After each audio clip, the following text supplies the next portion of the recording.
Hello friends, अगर आप BPSC TRE 4 या Bihar board class 10th geography की तैयारी कर रहे हैं या फिर बिहार के किसी भी प्रतियोगिता परीक्षा की तैयारी कर रहे हैं तो ये एमसीक्यू सीरीज आपके लिए बेहद ही महत्वपूर्ण होने वाली है।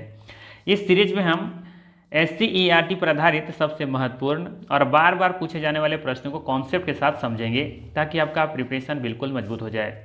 स्क्रीन पर आप जो बुक देख रहे हैं ये बिहार बोर्ड के द्वारा चलाई जाने वाली ज्योग्राफी बुक है क्लास 10th की। इसी बुक से एमसीक्यू तैयार किया गया है। एमसीक्यू इस तरीके से डिजाइन किया गया है कि पूरा आपका चैप्टर कह लीजिए या फिर पूरा किताब कह लीजिए पूरा कवर हो जाएगा।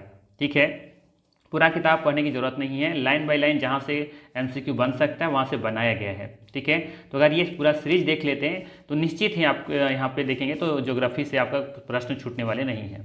ठीक है, तो चलिए शुरुआत करते हैं और अपनी तैयारी को एक नए स्तर पर ले चलते हैं।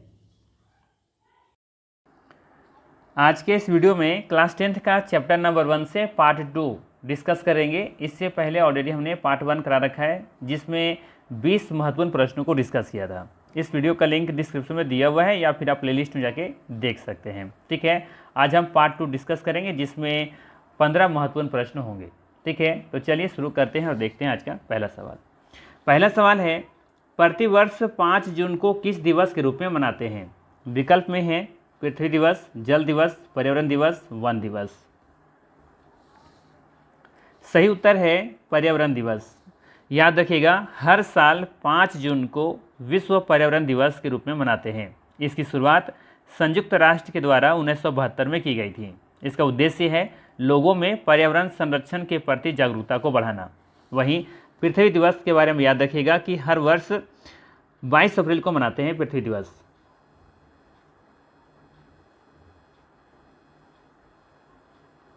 जबकि जल दिवस के बारे में बात करें तो हर वर्ष 22 मार्च को, ठीक है ना, 22 मार्च को हम लोग मनाते हैं विश्व जल दिवस। वहीं बात करें वन दिवस के बारे में तो हर वर्ष विश्व वन दिवस 21 मार्च को मनाते हैं। तो अपने आप में सभी महत्वपूर्ण है, ध्यान रखिएगा। ठीक है, चलिए अगला सवाल है, क्लब ऑफ रोम ने संसाधन संरक्षण की वकालत कब की? सवाल है, क्लब ऑफ रोम ने संसाधन संरक्षण की वकालत कब की? 1972, 1968, 1987, 1992।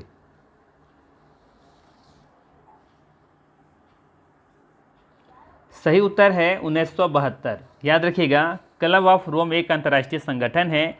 इसने 1972 में the limits of growth report प्रकाशित की थी। इस रिपोर्ट में बताया गया था प्राकृतिक संसाधन सीमित है, अंधाधुंध उपयोग से संकट आएगा, इसीलिए संसाधनों का संरक्षण जरूरी है। ठीक है ना, तो क्लब ऑफ रोम ने संसाधन संरक्षण की वकालत कब की थी? 1972 में की गई थी। ठीक है, चलिए आगे देखते हैं। अच्छा, यहाँ पे बाकी फैक्ट को भी देख लेते हैं, जैसे कि 1968। याद रखिएगा, 1968 में क्लब ऑफ रोम की स्थापना की गई थी। ठीक है, यह स्थापना वर्ष है, क्लब ऑफ रोम की स्थापना वर्ष 1968। ठीक है, जबकि 1987 के बारे में बात करें तो यहाँ पे एक रिपोर्ट आई थी। रिपोर्ट बहुत इंपॉर्टेंट है। इस रिपोर्ट का नाम है our common future. Our common future. ठीक है, 1987 में आई थी। ठीक है, जबकि 1992 में सभी को पता होगा कि ये समय है रियो पृथ्वी सम्मेलन का। रियो पृथ्वी सम्मेलन। ठीक है, चलिए आगे देखते हैं। अगला सवाल है, आवर कॉमन फ्यूचर रिपोर्ट किससे संबंधित है? बताना है आवर कॉमन फ्यूचर किससे संबंधित है। विकल्प में है औद्योगिक विकास, सतत विकास, कृषि सुधार या फिर जल संरक्षण।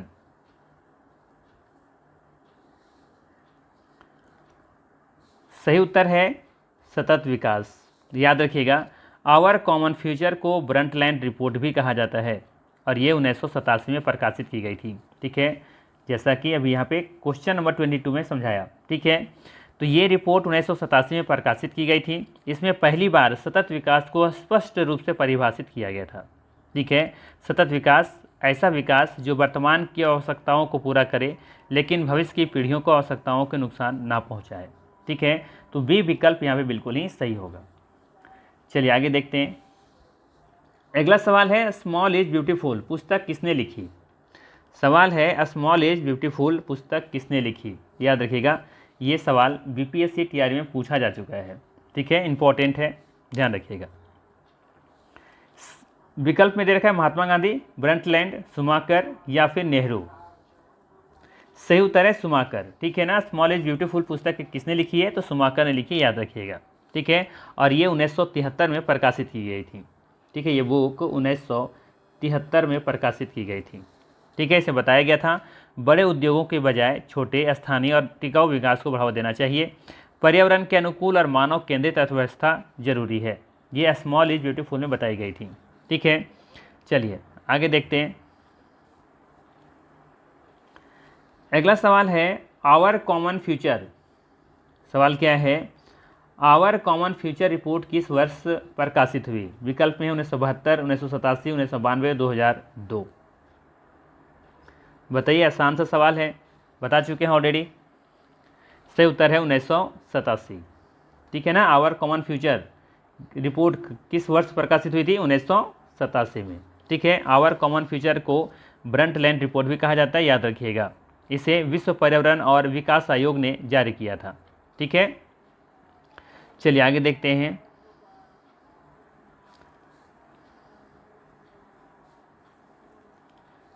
अगला सवाल है प्रथम विश्व पर्यावरण सम्मेलन कहाँ आयोजित हुआ था। बताना है प्रथम विश्व पर्यावरण सम्मेलन कहाँ आयोजित हुआ था। विकल्प में है पेरिस, न्यूयॉर्क, स्टॉकहोम, लंदन।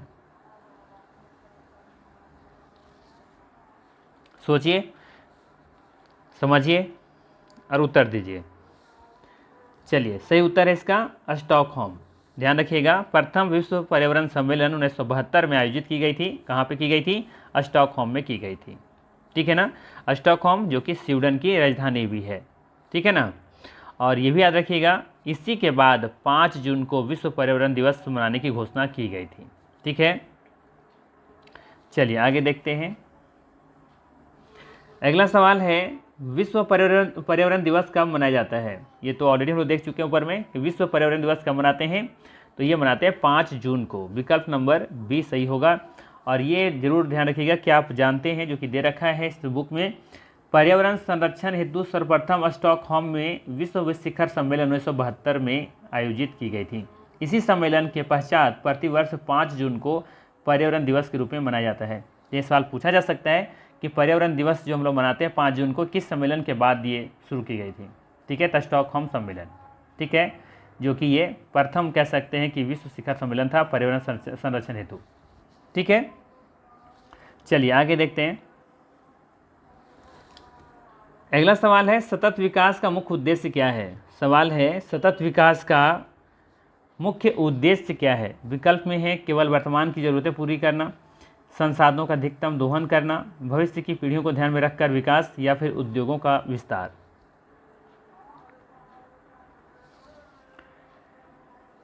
सही उत्तर है इसका विकल्प नंबर सी, भविष्य की पीढ़ियों को ध्यान में रख करके विकास करना, ठीक है। सतत विकास का मतलब है ऐसा विकास जो वर्तमान की ज़रूरतों को पूरा करे लेकिन भविष्य की पीढ़ियों की ज़रूरतों को नुकसान ना पहुंचे। ये विचार खास तौर per hour common future report में दिया गया था, ठीक है ना, ध्यान रखिएगा। चलिए अगला सवाल देखते हैं। अगला सवाल है प्रथम पृथ्वी सम्मेलन कब आयोजित हुआ था, ठीक है। प्रथम पृथ्वी सम्मेलन कब आयोजित हुआ था। विकल्प में है 1987, 1992, 1997, 2002। याद रखिएगा, अभी तक 3 पृथ्वी सम्मेलन हो चुका है। पूछा गया आपसे प्रथम पृथ्वी सम्मेलन कब आयोजित हुआ था।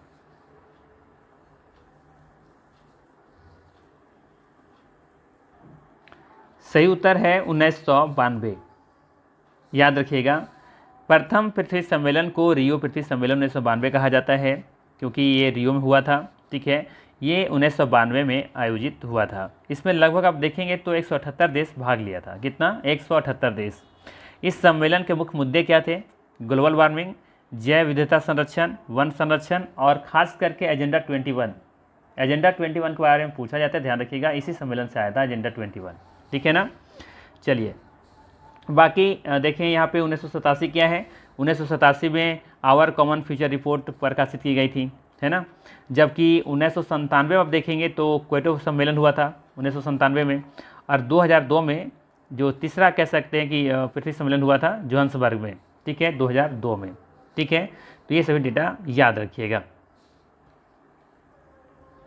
यहाँ ये भी याद रखिए कि 1992 में प्रथम पृथ्वी सम्मेलन हुआ, ठीक है, जबकि 1997 में दूसरा पृथ्वी सम्मेलन हुआ और तीसरा पृथ्वी सम्मेलन 2002 में हुआ था, ठीक है। तो ये कॉन्सेप्ट याद रखिएगा।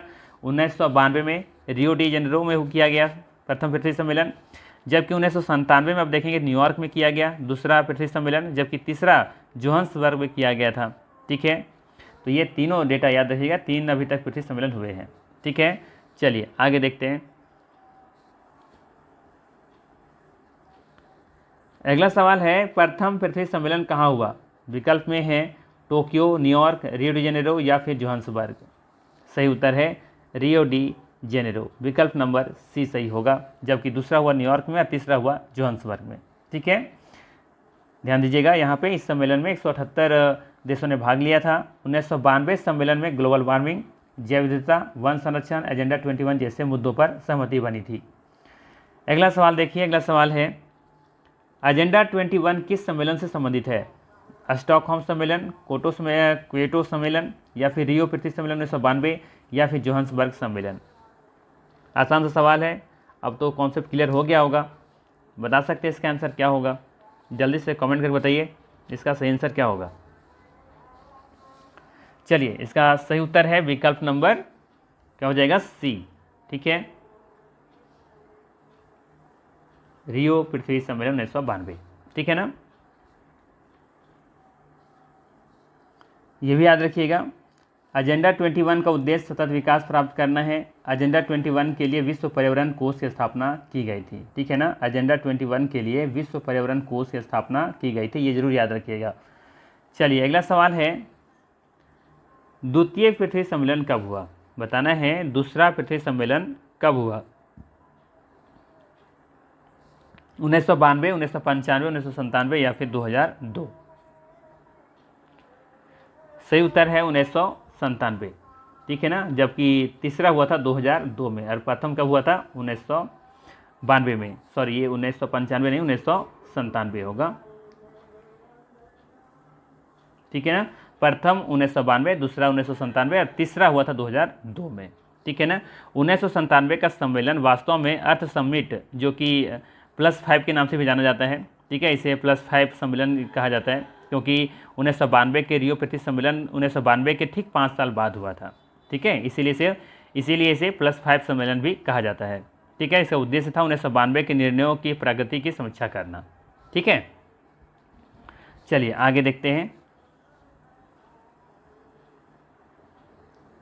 अगला सवाल है 1997 सम्मेलन को किस और नाम से जाना जाता है? रियो +10, +5 सम्मेलन, ग्रीन समिट या फिर क्लाइमेट समिट। तो ये इसका सही आंसर क्या हो जाएगा? विकल्प नंबर बी हो जाएगा, +5 सम्मेलन, क्योंकि 1992 के ठीक 5 साल के बाद ये सम्मेलन हो रहा था, इसीलिए इसे +5 सम्मेलन भी कहते हैं, ठीक है। चलिए आगे देखते हैं।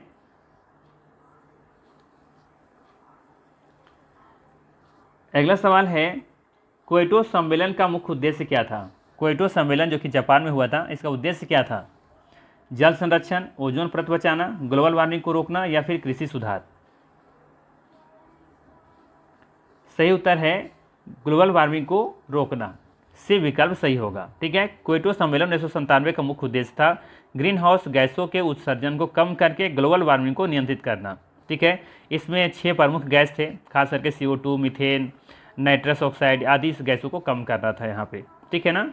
कुल मिला के 6 गैस का नाम याद रखिएगा, 6 गैस को यहाँ पे बात की गई थी, ठीक है। इसमें प्रमुख रूप से आप देखेंगे तो CO2, methane, N2O gas Kyoto protocol में शामिल था, ठीक है। चलिए आगे देखते हैं। अगला सवाल जो कि बहुत ही इंपॉर्टेंट है, क्योटो सम्मेलन में यूरोपीय संघ ने उत्सर्जन में कितनी कमी पर सहमति दी? विकल्प में है 5%, 6%, 7% या फिर 8%।